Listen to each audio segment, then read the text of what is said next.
Hi, Rick here with Vintage Guitars. In this segment we're going to cover the features of our V6 guitars. I'm here with industry legend Trev Wilkinson to talk about the specific features he's built into every V6 guitar that also feature his range of industry-leading Wilkinson hardware and pickups.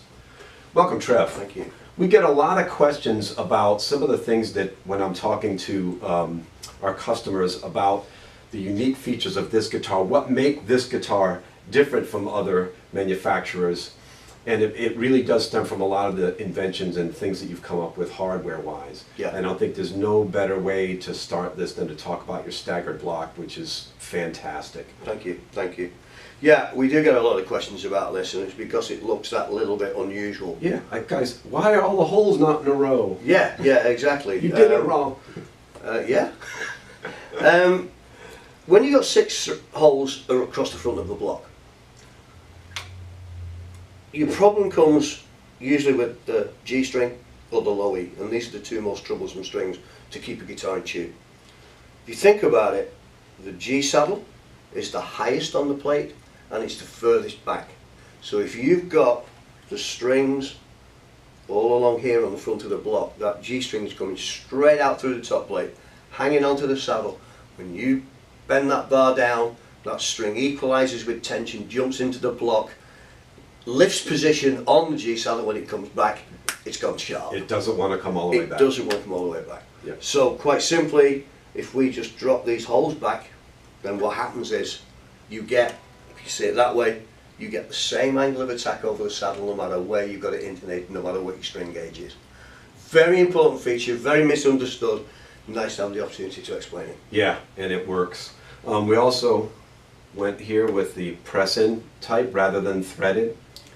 It's very hard to keep thread tolerances so that when you've got a screw-in arm, It you doesn't can wobble. actually, it won't wobble. So we do a pushing arm with a Delrin bushing, and if you want to change the tension of this, all you've got to do is tip it forward, get your Allen wrench, tighten up the screw, it'll stay wherever you want it or it will fall away. Yep, and a lot of people also like that you can set it to any height. You can. So if you want it further away from the body because that's what you're comfortable with, it will stay there. Yeah. Which is another advantage to this. Yeah. All right, we also have calibrated pickups. We do. Calibrated pickups. Not really that new, but Yeah. But a you long don't time see ago that. nobody knew about it. Yeah, a lot of people overlook it. They And do. when they do either aftermarket pickups, or they might buy a guitar of this style and say, well, I'm going to change the pickups out, and they put one pickup here, one pickup here, one pickup here that they read about on the internet, and wonder why the neck pickup is way hotter than the bridge. Yeah. Classic mistakes people make. You've got a lot more string movement here than what you have here. So consequently the voltage that's produced here is greater than the voltage that's produced here.